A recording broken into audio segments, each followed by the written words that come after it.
It's now live, Bento Bureau. Itadakimasu! Hell yeah.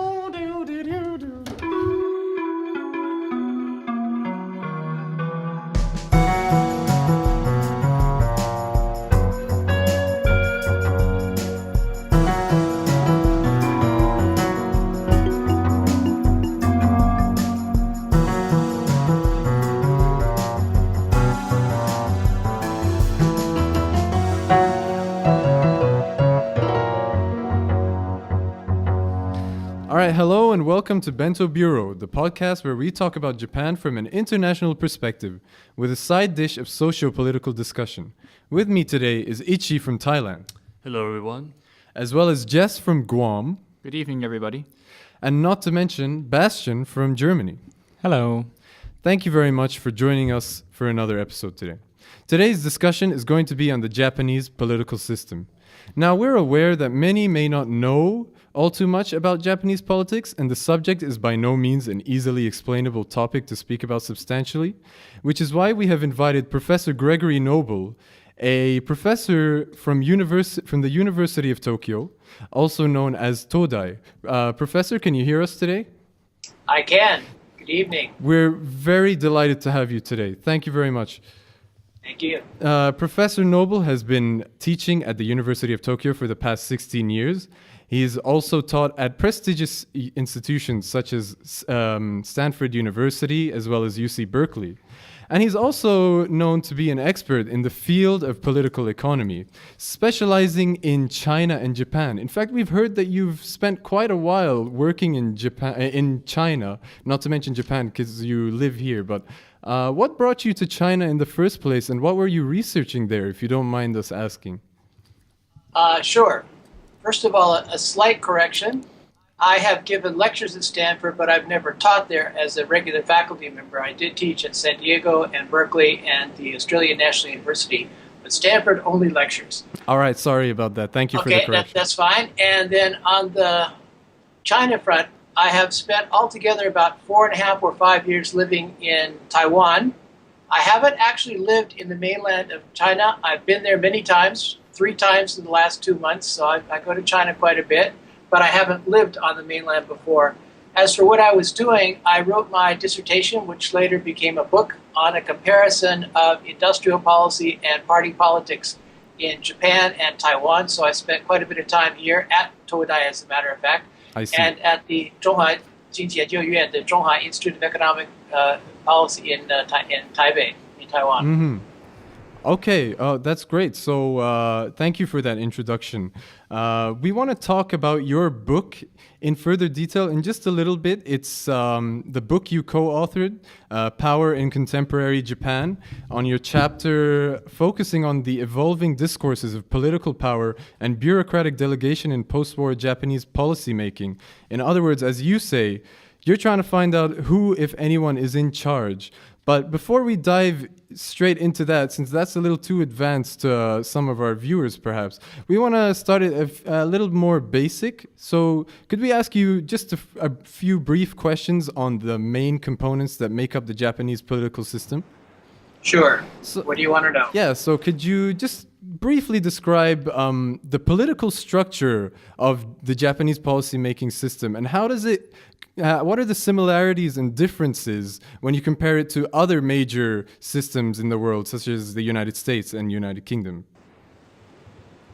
Okay, as in most advanced industrial democracies, Japan has a 3-part division of authority, the so-called 3 branches of government. This goes all the way back to the spirit of the laws written by the famous French philosopher Montesquieu just before the American Revolution. So in that sense, it's similar to the US, it's similar to Japan, it's similar to Germany and France and practically every place else.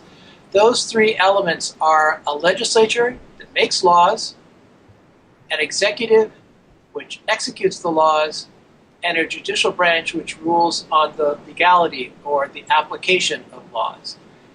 Okay, how does Japan differ from other places? Well, it certainly differs from the US, which is a presidential system, in that it is a parliamentary system. So to that extent, it's much closer to Britain or Australia, Canada, or many continental European countries that use a parliamentary system. And the key thing about a parliamentary system is that executive and legislative power are fused in the cabinet. So in a presidential system, you have one set of elections for the legislature and a separate election for the president. They're elected separately. They have fixed, unalterable terms. We are stuck with Donald Trump for the next 4 years unless something weird happens. But in a parliamentary system, the cabinet serves at the competence of the legislature. So the cabinet members, the legislators choose among themselves a prime minister who then appoints members mostly or entirely from the legislature itself, and they constitute a cabinet. That then becomes the head of the executive authority, and that cabinet includes the Minister of Finance, the Minister of Foreign Affairs, the Minister of Trade, Industry and Trade, and so forth. That's the cabinet, and that fuses the two together in a parliamentary system like Japan's. So that's the first thing. At that basic level, it's like most other countries, but that's still a very abstract level. Then you've got the electoral system, which is not part of the constitutional structure, but it's a critical element in deciding what kind of government you get, what kind of people and parties fill those three branches of government that I just talked about. And the Japanese case, without going into all the details and talking about the change over time, to simplify, since 1994, the more powerful lower house of the Japanese Diet, the Diet is the legislature, it's Diet, same as in Germany, the lower house, the House of Representatives, has had an electoral system in which nowadays there are 475 seats, of which 295, so about 62%, almost two-thirds, are elected by single-member districts. That's like you see in the US or Canada or Australia. One district, one seat. Whoever gets the most votes wins. That kind of system tends to create a relatively majoritarian party system where you tend to get two large parties.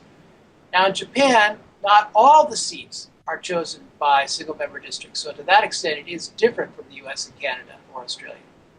There's also a minority of seats chosen by proportional representation. And in the upper house, kind of like the Senate in the US or Canada or Australia, the House of Councilors, there are actually more PR. There is a combination of large districts with many seats and then PR. So those are different, and they tend to create a multi-party system. The result is that Japan is neither a huge two-party dominant system like Canada or the US or Britain, nor is it a purely proportional representation system with lots and lots of little parties together in a coalition cabinet. It's a kind of it's a halfway house. The result, partly intended, partly just by luck, is that the ruling party tends to be very big, as in a majoritarian system, but there's enough electoral room with proportional representation that you still have some smaller parties. In the Japanese case, that would be Komeito, the Clean Government Party, the Japan Communist Party, and of course the Democratic Party of Japan. So it's an interesting combination that's basically left the ruling party, most of the time the Liberal Democratic Party, the LDP, with a strong position, but lots of smaller parties. Well, sorry. So, go ahead. So those are I think the crucial things are the three branches of government, particularly the fact that Japan has a parliamentary system with a bicameral two-house legislature and the electoral system. Beyond that, we can say quickly that some things that are important in other places or used to be important in Japan are not as important as they used to be. So the Japanese Supreme Court is very unwilling to overrule the legislature. So even though you've got three branches, the third branch is quite weak, quite unwilling to assert itself.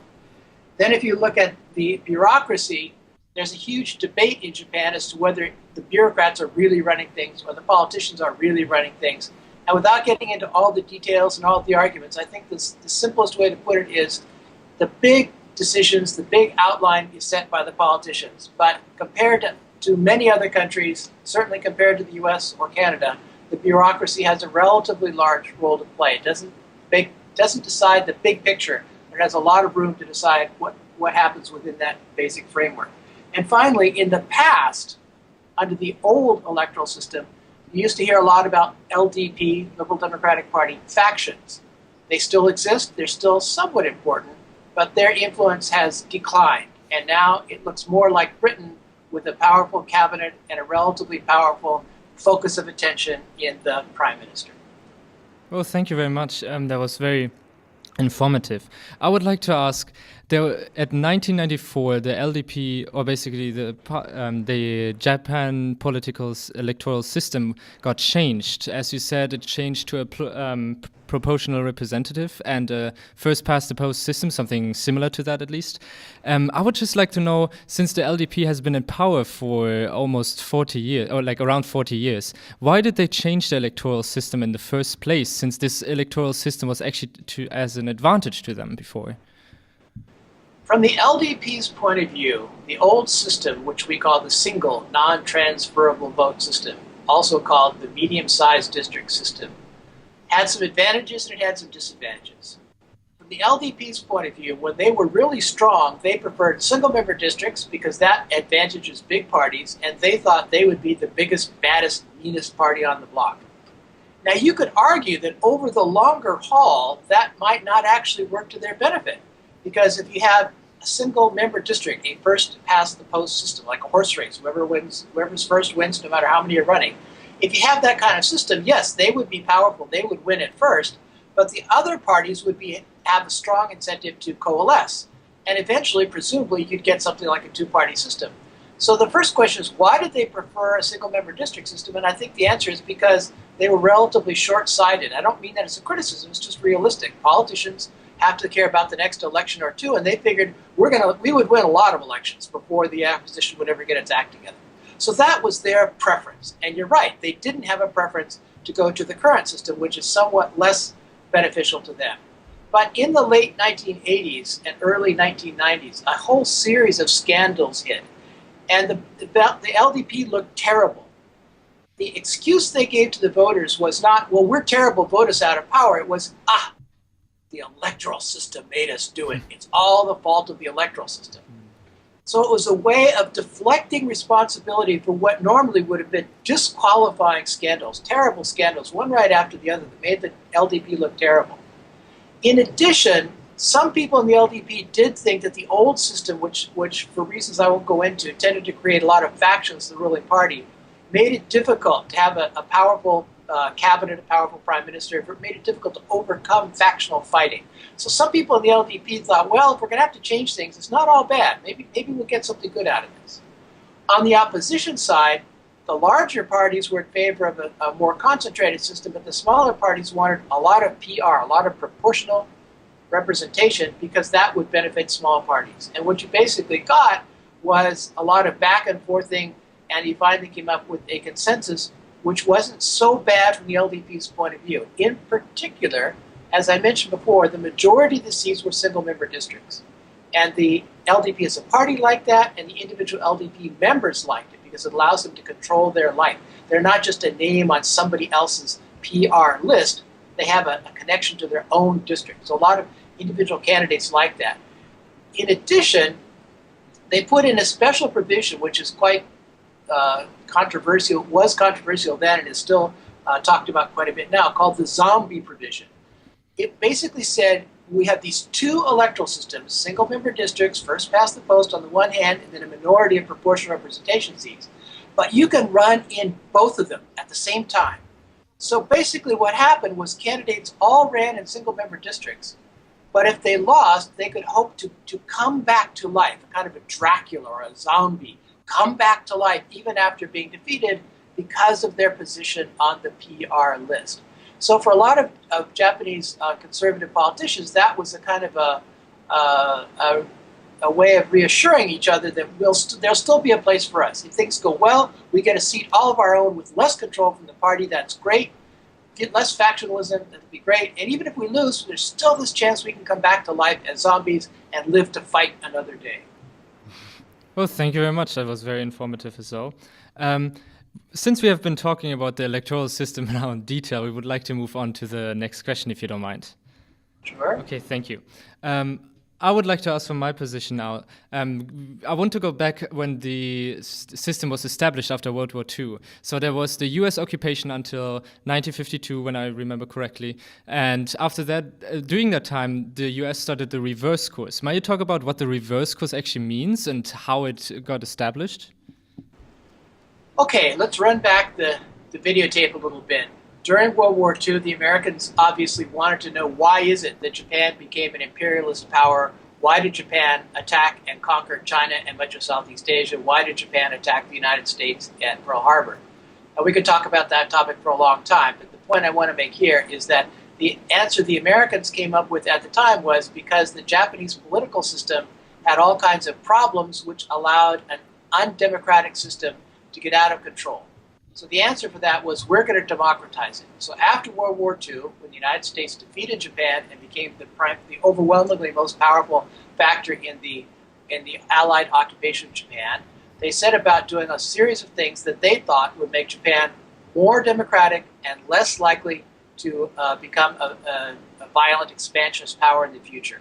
So they purged the military.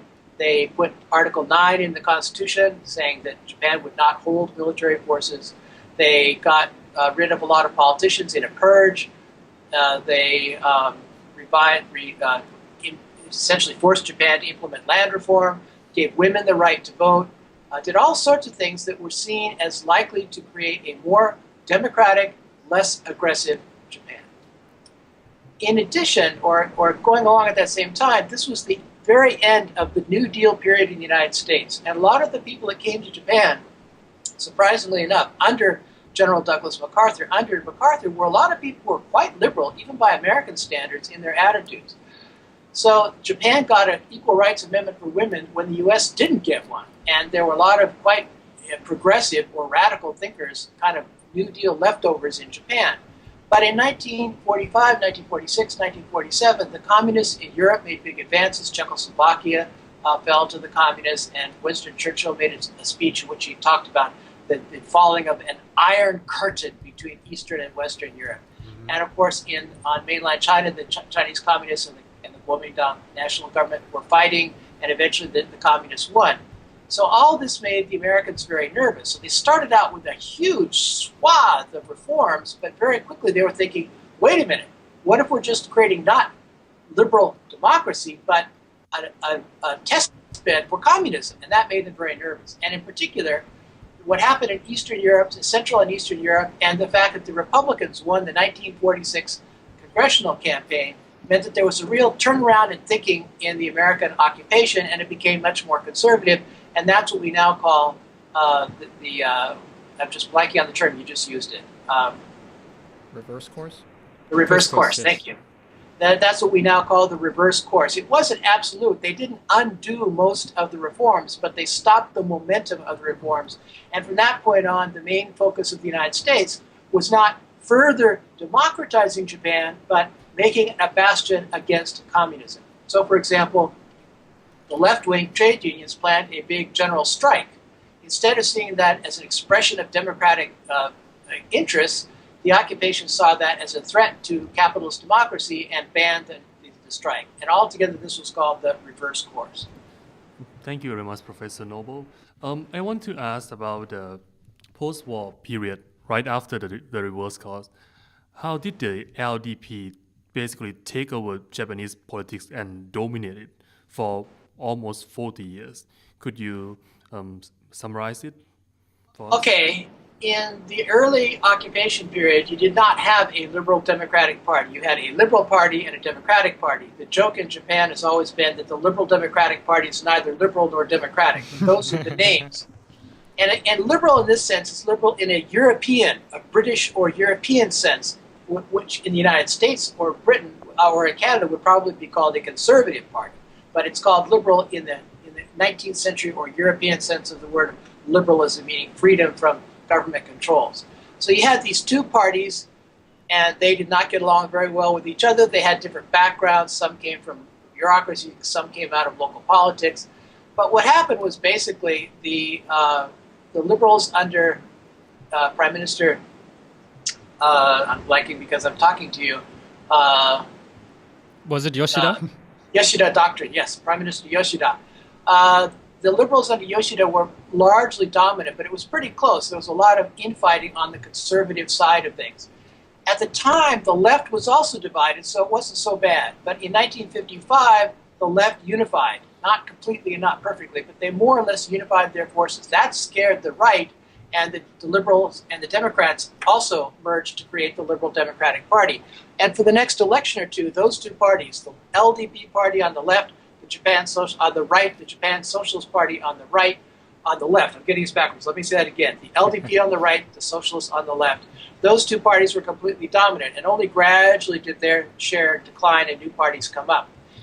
In the meantime, through the 50s and well into the 1960s, the United States was, as I suggested before, still very concerned about any possible communist or Chinese or Russian influence, and the United States secretly funneled money to the right wing. So not only did it legitimize them and support them and back them, it also literally gave them money to run elections to make sure that the right people won. Okay, perfect. Thank you very much. So how about we move on to our second main theme. So we want to talk about your thoughts on considering how the Japanese political system, how you've described it, went through many evolutions, many changes. Do you think it's actually a stable system? And also, do you think that the Japanese authority rules in accordance to to Japan's constitutional bindings? To what extent do people have the means to exercise these guaranteed rights without facing consequences in the modern day Japan? That's a lot of questions at once. I'm not quite sure which one you want me to respond to. The simplest question is Japan a liberal democracy in the sense that people feel free to express themselves in terms of speech, assembly, running for election, voting in elections? And I think the simple answer is yes. The simple answer is still pretty strongly yes. There are certain elements of concern, and at times Prime Minister Abe and people around him have said things that make people rather nervous. There's a sense around the world that democracy is never entirely fixed. It's not stable in the sense that you just gave, not entirely stable anyway. Maybe that's a good thing. Maybe it has to be flexible. Or maybe it's a bad thing. Maybe it's not as much of a guaranteed thing as we thought. But at any rate, the world is always changing, and democratic systems and norms are also changing. There is some concern that in his heart of hearts, Abe is quite authoritarian. I think, in fact, that's true. If he had his druthers, he would move Japan in a direction, he would move Japan so far that we would be questionable whether we could call it a liberal democracy anymore. Liberal here meaning not economic policy or anything like that, but liberal in the sense of, above all, respect for people with different political views. That ability to coexist and to accept other people is crucial to liberal democracy. And in many countries, including the US, that's not entirely guaranteed. But as a practical matter, Abe has not been able to go all that far in that direction. There have been a few cases in the past, about 20, 25 years ago, the mayor of Nagasaki was shot. There have been cases of violence by the right wing in Japan. And it does seem to be the case that people are more afraid just to speak their opinion, not so much that they're going to get shot, although, as I said, that has happened on rare occasions, but just afraid that the right-wingers are going to just glom onto them, make their life miserable. If you go to any university in the United States or Canada and go Google the University of XYZ and put in the name of a professor, that professor's name and picture and background will come up, and there'll be an email address there, right? Yes. Yes. Try doing that in Japan. What happens? Nothing. No email address. Nothing comes That's up. not always true, but for the vast majority of Japanese professors do not put their email address on the university webpage. Why is that? Because they're afraid that kooky people will make their life miserable if they do. Oh, wow. To me, that is not entirely liberal democratic. That is a matter of some concern to me. So, Professor Noble, to add more on that, I want to talk about the media censorship law that the Abe administration has enacted, and how the media of the Japan nowadays tend to censor themselves to avoid attention from the ministry. What is your thought on that? First of all, when you say censorship law, are you talking about the state secrets law? Yes. That's a little bit different idea. Nobody's saying that the Japanese government has the right to censor things. What they do say is the Japanese government has the right to prosecute people who wantonly open state secrets to the outside world. And most countries, almost all countries, have a state secret law. So in principle, that's not necessarily such a terrible thing. I mean, or at least it's debatable in all countries, how to handle state secrets, how to balance the need for state secrecy and the need for democratic openness is a perennial issue everywhere. The thing that's been of concern, there are several things that have been concerned in Japan. One is a relatively vague definition of things. As in many countries, not so much the United States, but as in most countries, legislation tends to be fairly vague. And then it's backed up by particular propositions that put meat on the bones of the law. The thing in the Japanese case is it's quite vague, and so reporters and other people are worried that if the government really decided to go after you, they could find a way to say that you let some secret out of the bag, even though it's not very clear what's supposed to be a secret and what's not supposed to be a secret. So it's not so much the idea of the law itself, it's the way the law treated secrets that made people nervous. And people basically did not trust the incumbent government, and for some good reason. For example, members of the LDP party have said that they want to go after the Okinawa Shimbun, the Okinawa Times, and the Ryukyu Shimbun, the two major newspapers in Okinawa. There was a sense of thuggery, of threatening the press in Okinawa. So it's not so much that the law is inherently terrible, but that the vagueness of the law and the dubious intent of the people implementing the law made people nervous. Thank you very much. So Professor Noble, we would like to change the topic to the position of the Prime Minister of Japan. So in your paper, you described how public perceptions of the Japanese Prime Minister have historically been viewed as weak. But with Abe, ever since he was admitted as Prime Minister, it could be the first time that the Prime Minister has been viewed as too strong. What do you think of this perception? I think there's some truth to it. Of course, too strong is a normative judgment, and that's rather tricky. But let's first see what we can try to say in a more positive or historical sense. How strong the Prime Minister depends partly on how strong the party is. And in the 1950s, late 1950s, early 1960s, the LDP was very strong. So in that sense, the LDP Prime Minister was in a strong position. But as I mentioned, under the old electoral system of the House of Representatives, you had a single district with more than one seat, usually 3 to 5 seats, usually an average of 4 seats. If the LDP was going to win an election, it had to win 50% of the seats. So that means in the average district, the LDP had to win 2 seats. Often in the countryside, where they had more support, they would win 3 or even all 4 seats. You would have 2 or 3 or even 4 people from the same party coming from the same district. If you think about it for a second, those people are not going to get along because they're trying to get votes from the same kinds of voters. And they can't just say, I'm from the Liberal Democratic Party, vote for me. They can't say, I'm anti-communist, oppose communism, vote for me. They can't say, I'll keep your taxes low. They can't say, protect rights, because all of those things were also true of all the other people running under the LDP party label. So basically, they had to find a way to differentiate themselves, to find a way to appeal specifically to voters. They did that in several ways. They typically came from different villages or areas, geographic areas within a district. They also tended to have different connections with the government. Above all, they played games with particularistic or clientelistic politics, delivering the goodies to the local voters, and didn't care so much about ideology. But it meant that basically the 2 or 3 or 4 people in the same district did not get along with each other. Now, if we go to look within the LDP party itself, who's going to get to be prime minister depends on who can mobilize the most votes. That created a system in which people at the top leaders vying to become prime minister, and the people at the bottom, people just trying to get reelected in their districts, had an incentive to make deals. So person A in District 1 would make a connection with one faction leader, person 2 would make a connection with another competing faction leader, and the people at the bottom would say, I'll support you for the vote for LDP party president and then the prime ministership. If you support me in my local district, come visit my district, give me some money. That created a system in which there were around 4 or 5 or even 6 different factions within the Liberal Democratic Party, and those factions were much of the heart of democratic politics within the LDP, but they meant that the prime minister was always serving at the behest of the factions.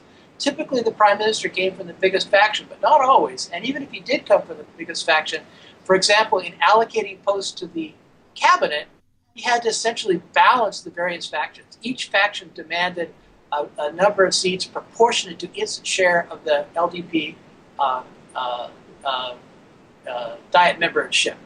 So that factionalism was a big obstacle. A second obstacle, I think a less important obstacle, but a second one that people sometimes cite, is that the Japanese law, particularly the cabinet law, was rather vague on what the powers of the prime minister could be. And without going into all the details, there was a debate about whether the prime minister had any power to really tell ministers what to do, or whether he was just first among equals, or maybe even almost less than first among equals. So were individual ministers individually responsible to the Diet and to the public, or were they responsible to the cabinet? And there was a lot of ambiguity about that. After electoral reform in 1994, and then after some legal changes in 2001, the position of the prime minister came to be seen as more clearly preeminent. He had the right to tell people what to do.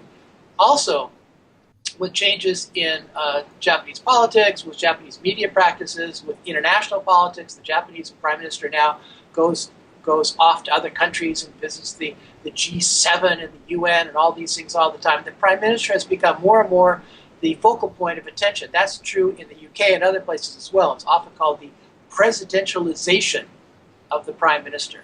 Now, if we put that together with the economic situation where the Japan seemed to be doing quite well for a long time, and then the so-called bubble economy burst in 1990, and the economic performance since then has been bad, you had a sense in which for a long time the LDP prime minister has seemed to be relatively weak, but it didn't seem to matter at first. The LDP as a party was running things, and from the perspective of the average voter, that wasn't so terrible.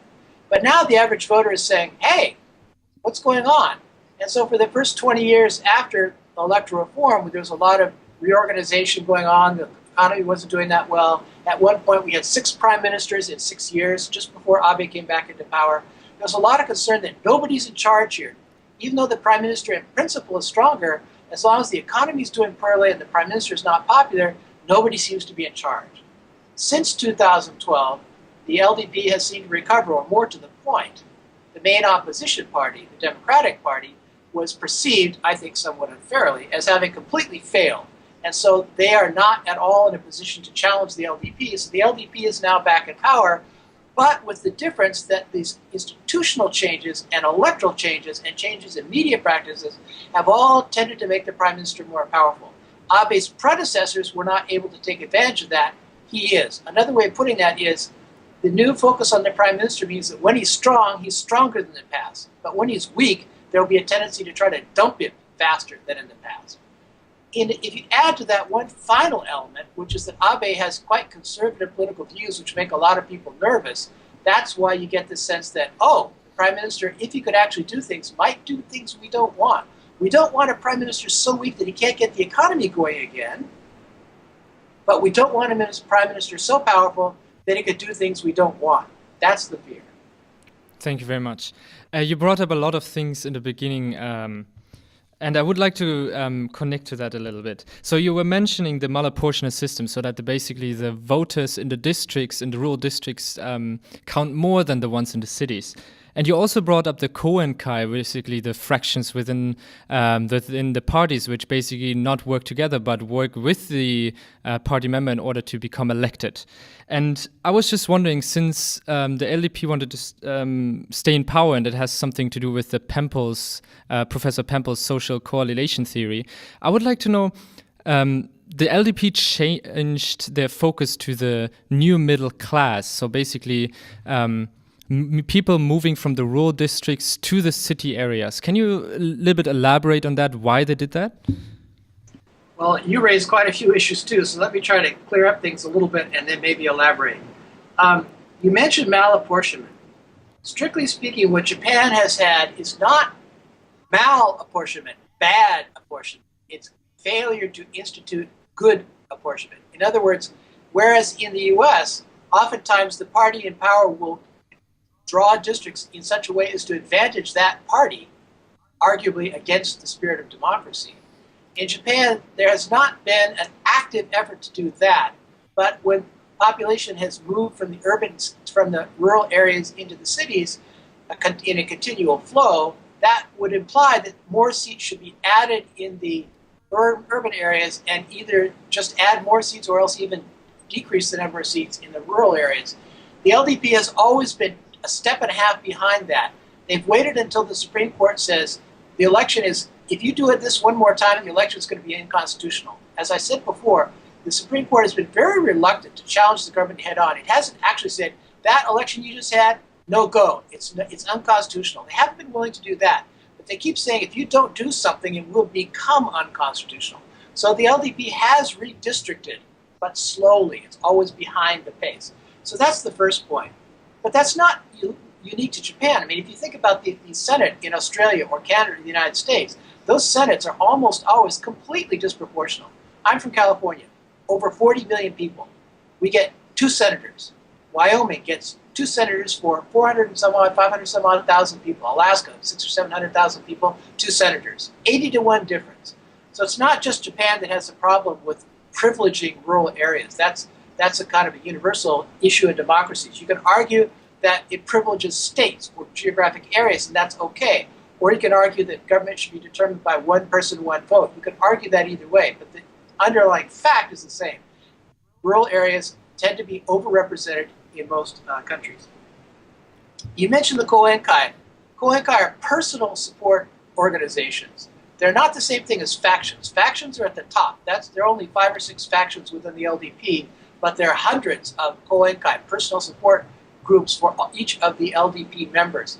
As your comment suggested, the key thing about them is that instead of having in a district one local party branch of, say, the LDP or the Democratic Party, whatever, each of the candidates has his or her own local individual support group. Part of that is a relic of the past, and part of it is that once it's in place, it seems to be relatively resistant to change. So at this level still, the party is relatively weak at the local level because at the local level, it's really about individual politicians more than the party itself. Let me stop there and see if we can re-ask your questions so we don't get too many piled up at once. Sure, go ahead. No, please ask your question again. Oh, sorry. What's the next? So I was relating to the social correlation theory from Professor Bento. He's basically stating that big businesses, small businesses, as well as farmers and bureaucrats worked with the LDP together so that the stable system of 1955 can be created. What is your opinion about that? Professor Bento wrote a book in, what was it, 1998 or something like that, about the end of the regime, the old regime. But in some ways, the regime change has not been as great as he anticipated. There's been some change, but perhaps not as great as he anticipated at the time. So yes, the LDP has relied on support from big business, but also, in some ways, more importantly, from small business as well as from farmers. Another way to conceptualize this is a series of what Kent Calder called circles of compensation. So nearest and dearest to the LDP, at the heart of the LDP, is small business and farmers.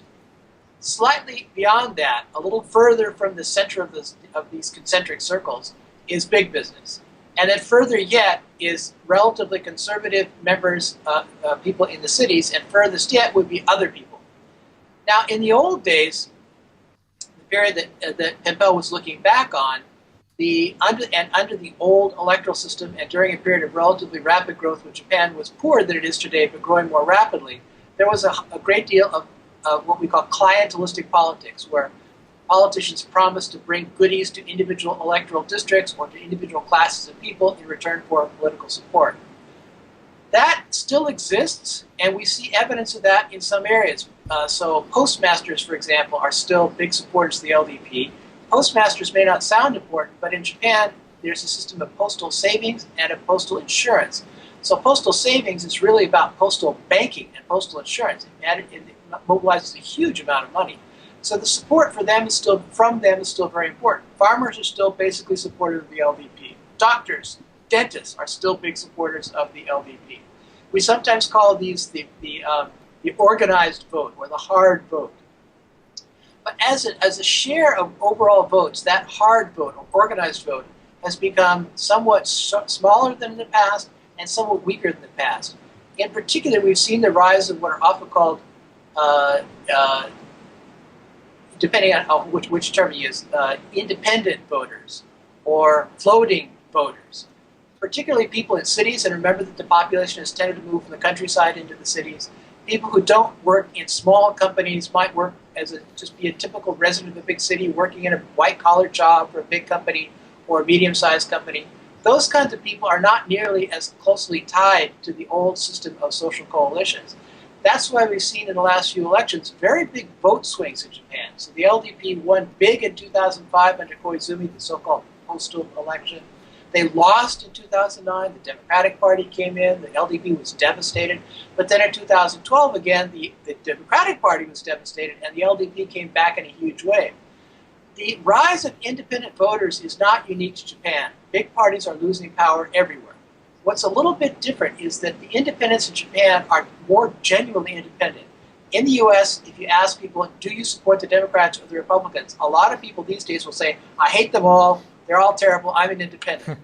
But if you ask, who did you vote for in the last election? Who did you vote for in the election before that?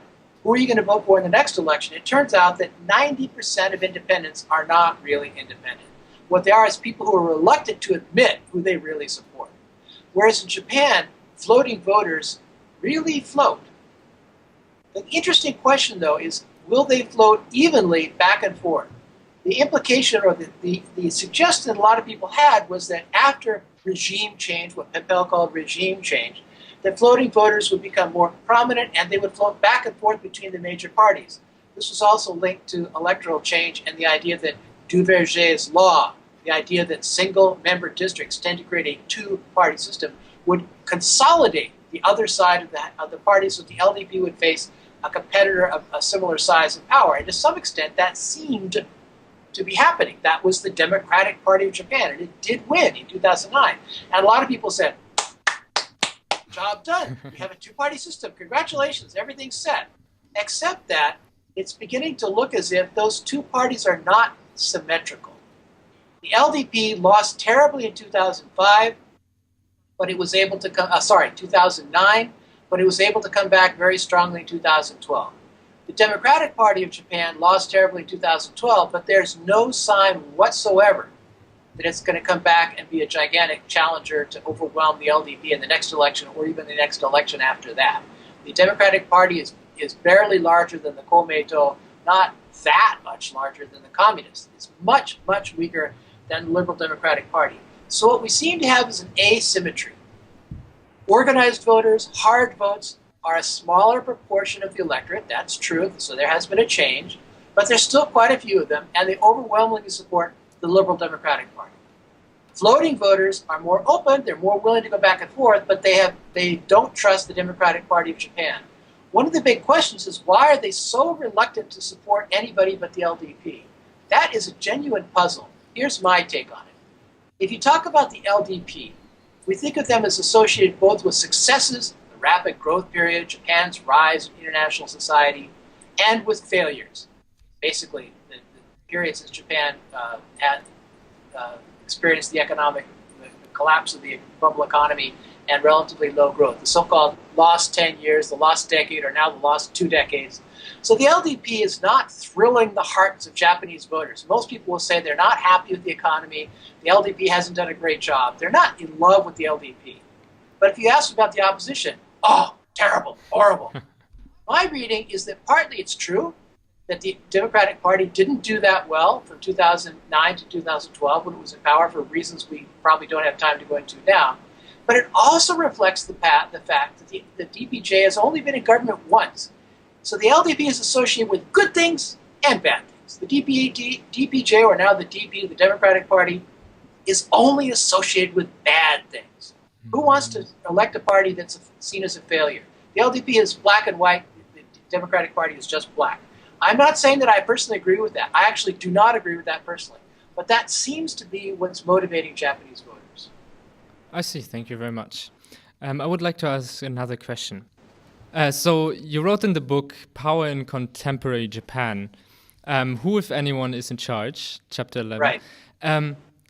I would just like to know, since the LDP was basically doing the stable system heavily dependent on their voters, they tried to keep their voters. How were those voters basically influencing the LDP? Okay.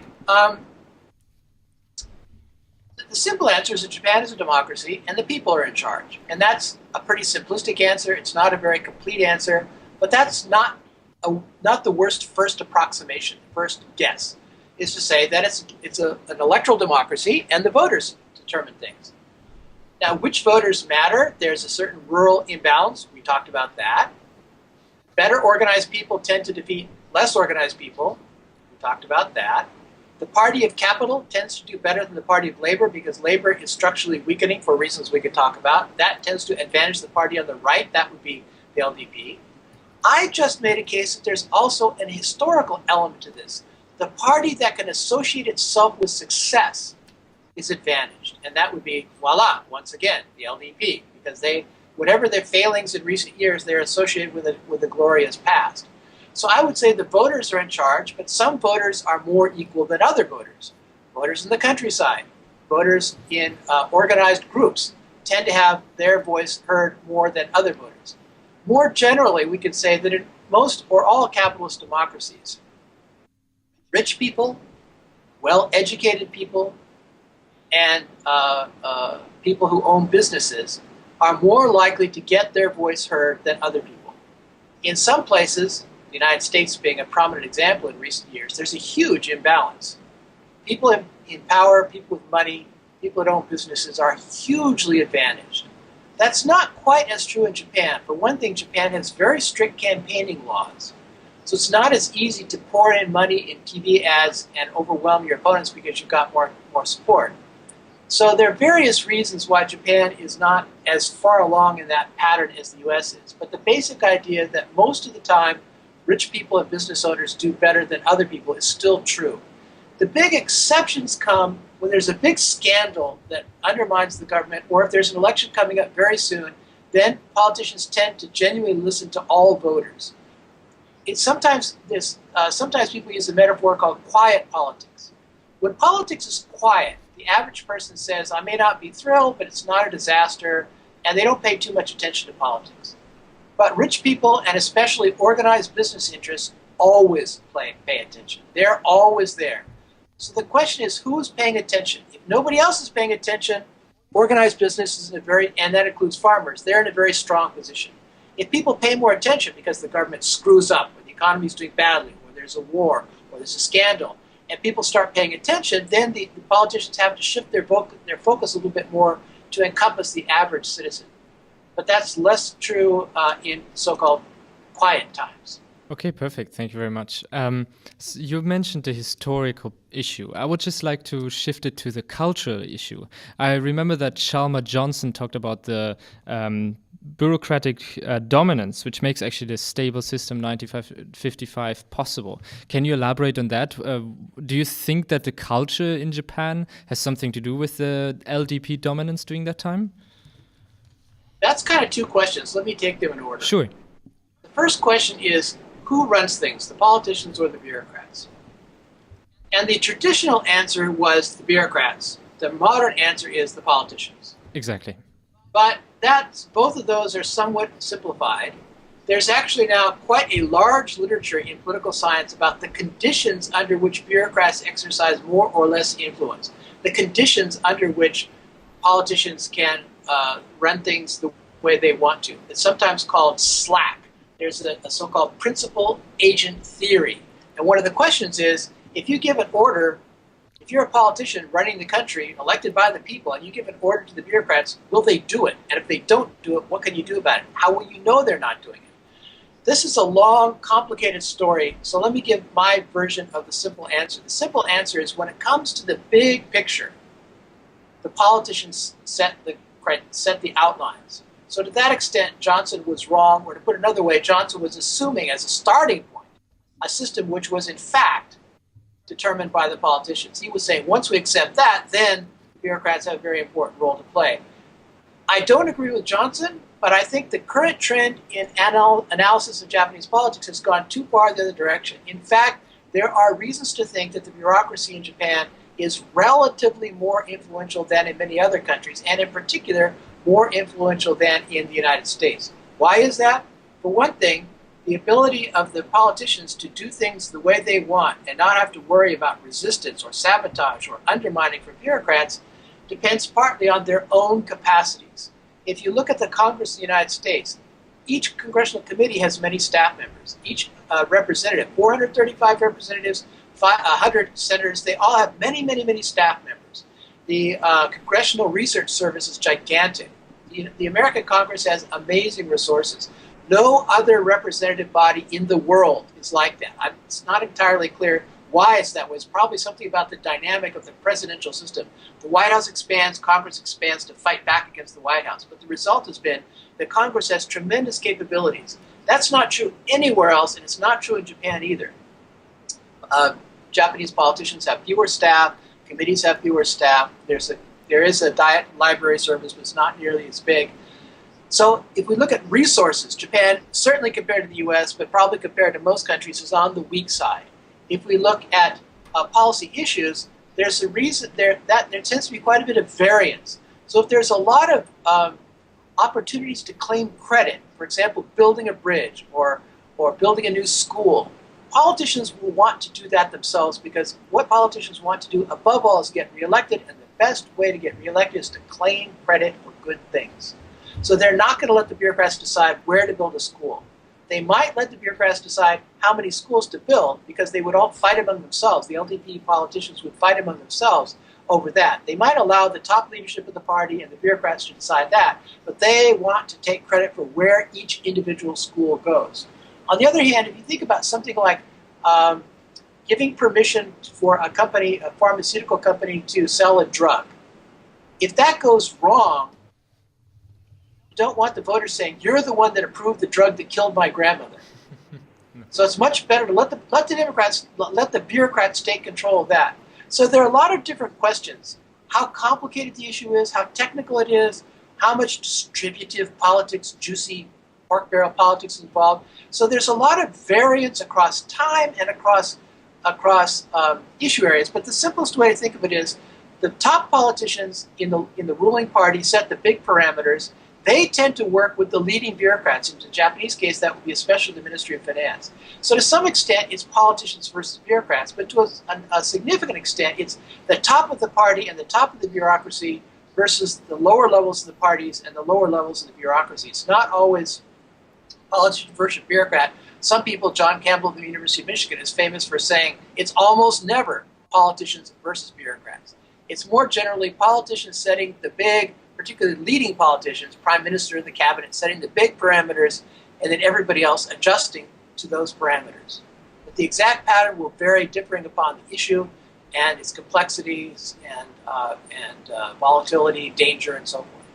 Thank you very much, Professor. So we want to move to the last question, a bit on a lighter note, about the recently elected President-elect Donald J. Trump. How is his presidency going to affect Japanese politics? How is it going to shape the relationship between Japan under Prime Minister Abe and the future President of the U.S., Donald Trump? Good question. That's the $64,000 question, isn't it? It is. Let me give a short answer that necessarily is pretty tentative. I think the most likely scenario is that on most issues, most of the time, Donald Trump will let the Republican leadership in the House of Representatives and in the Congress more generally run things, because he doesn't care. Donald Trump is narcissistic and lazy. He doesn't really want to work from 8 o'clock in the morning till 10 o'clock at night on all the details. He doesn't like to do that. It's boring and it's frustrating. He doesn't want to do it. I do think, though, he's egotistical enough that on a few issues he will want to have his say. So I predict that there will be some kind of wall built between the U.S. and Mexico. Of course, there are already sections of walls, but he will want to put something up that he can say, I built that, I fulfilled my promise. It's doubtful if he's going to build a genuine wall across the couple of thousand miles of the American-Mexican border. That would be very difficult and very expensive to do, and there are a lot of people who don't want it. I don't think he'll do that, but he won't just do nothing. He'll do something to be symbolically able to say, I strengthened our defenses. Similarly, he will do something about immigration. I'm not sure what he's going to do, but I doubt that he's just going to be a traditional Republican. If you think about it, the Republicans are generally the ones who like more open borders. They're the ones that control capital. So for them, bringing in more labor means the cost of labor goes down. More money for big business, less money for workers. That's great from their perspective. So it's generally Republican, the traditional Republicans who are more in favor of open borders. Donald Trump, in that sense, is not a traditional Republican, and he has been in favor of doing something about the borders for a very long time, and it's been very appealing to many of his voters. But again, I don't think he's going to change things completely because A, he can't, and B, the Republicans don't want to. So again, what I would predict is he'll do something symbolic. He'll do something a little bit different, but probably not drastically different. So, Professor Noble, what about the security treaty between Japan and the U.S.? Donald Trump has been openly saying that he wants Japan to pay something in exchange for having the U.S. base over there and protect Japan from China. He even says something very outlandish, like having Japan getting their own nuclear weapon. What is your take on that? Okay. Again, the honest answer is nobody knows. But I think the same basic principle holds. So the simplest prediction is that nothing will change. For one thing, American parties have not been all that divided on relationships in East Asia. Nobody's calling for a complete withdrawal. Nobody's calling to attack China tomorrow. On many issues, Taiwan, for example, many presidents, however much they dislike China, have come back to the same place. And I think that's probably likely to be the case in Japan, too. Having said that, I think to some extent the same principle may apply, although I'm a little less sure in the case of foreign policy. That is to say, Donald Trump has said many foolish and ignorant things. For example, he seems not to know that Japan is already paying the U.S. a pretty big share of local base support. He seems not to be aware that it would be more expensive to send the American troops back to San Diego. He seems not to be aware that Yokohama and Okinawa are closer to Taiwan or Korea than San Diego or Honolulu are. Well, I guess in theory he knows that, but he doesn't act as if he quite understands the significance of that fact. So a lot of what he said is contradictory. He said different things at different times. A lot of it is basically the result of complete ignorance. And however terrible his aides may be, and it looks like they're going to be pretty terrible, they're not going to be that ignorant. So the simplest answer is probably nothing will change. And if anything, from the Japanese perspective or the Taiwanese perspective, Donald Trump may be more likely to go along with them and take a very hard line against China. Having said that, the question is, what happens if things don't go well? What happens if there's a crisis? What happens if there's a mistake? What happens if some kind of event occurs, as did early in the reign of George Bush Jr., when a American spy plane crashed, and a Chinese fighter plane, which was tailing it, crashed. Probably the fault of the stupid Chinese pilot, although we're not exactly sure. That was a real crisis. George Bush, whatever else you will say about him, handled that crisis or his administration handled that crisis pretty well. They managed to do it without losing too much face, but without causing a war. For one thing, the Chinese demanded the Chinese plane back, and the Americans said, fine. They gave them back the piece. They took the damn thing apart, put it in a box, and said, here are the pieces. It's your plane. That, I think, was a good way of saying, we're not going to completely oppose you, but we're not just going to do what you want. I think that was a pretty reasonable response. Overall, they handled it pretty well. I am not as confident that a Trump administration would handle a crisis as well as the Bush administration did, or Obama has, or basically any other administration. In particular, if something is happening very quickly, Trump's instincts are brutal, brutish, and ignorant. So there could be a real chance of some kind of a crisis breaking out. He's not the guy you want in the hands of the car. Think of it as like automated driving. Most of the time, the car is going to drive itself, and Donald Trump's going to be in the backseat sleeping and preening himself in the mirror. But if there's a crisis and the car says, oh, you've got to take the wheel, Do you want Donald Trump at the wheel?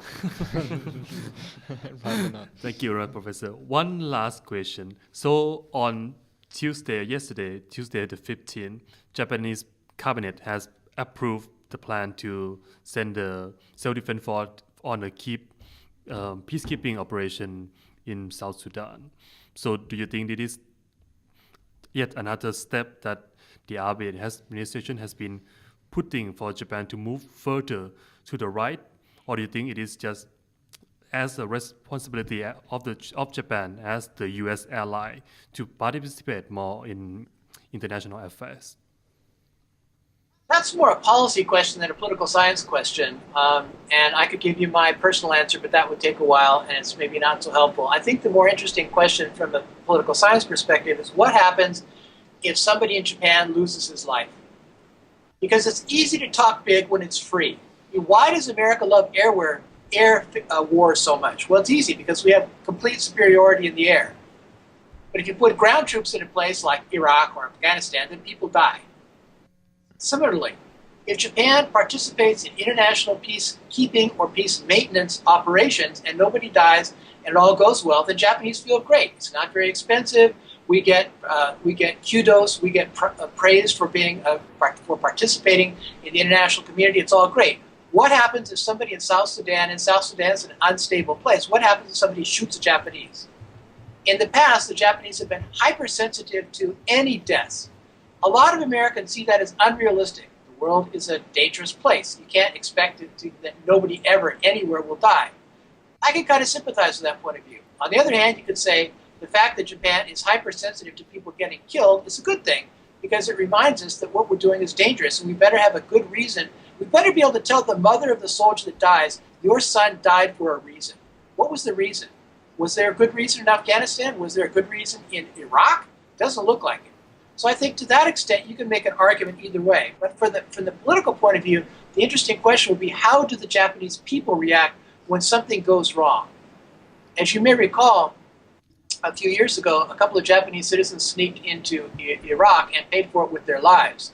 And interestingly, the Japanese public was not sympathetic to them as kind of do-gooders. They were angry at them for being fools. So I think it's an open question how the Japanese people will react. If nothing bad happens, the Abe administration undoubtedly will push more and more and more. But sooner or later, somebody somewhere is going to get shot. And then the question will be, how will the Japanese people react? Will they view the mission as having been worth the cost? All right, that was a lot of information, and we're slowly getting to the end of our show. We're running out of time, so we just want to again say thank you very much for being with us here today, Professor Noble. You've given us a lot to think about. And that's all. Do you have any final thoughts to tell us, or should we end it here? I think I've talked plenty. Yes. Thank you very much. We really appreciate you being with us here today. Thanks for the invitation. Thank you very much. Thank you, Thank you very much, Okay, Professor. bye-bye. Have a good evening. Evening. And that was our interview with Professor Gregory Noble. Thank you very much for tuning into our latest episode of Bento Bureau. This one was quite a nerve-wrecker. Just to let you know that the topic we spoke about on the show this time, we mainly referred to Professor Gregory Noble's latest works, which is a certain chapter in the book Power in Contemporary Japan. He is featured in one of the chapters in that book, so you can check it out again. Again, it's called Power in Contemporary Japan. So this one, as I said, was quite a nerve-wrecker. It's our first time interviewing someone who has such an illustrious career and so much research to refer to. And as you heard, he was pretty eloquent with his words and was able to answer pretty much all of our questions to the point where we almost found ourselves in situations where we struggled to respond. So there were a few rough patches here and there, to say the least. But we hope you enjoyed this one. And just to let you know, we're really looking forward to doing something like this again in the near future, so we hope you stay tuned. And as always, you can find us on our website www.bentobureau.com or through our social media channels. We appreciate the support. You don't know how much we do. So I'll leave you to the group to wrap this thing up. So let's do this.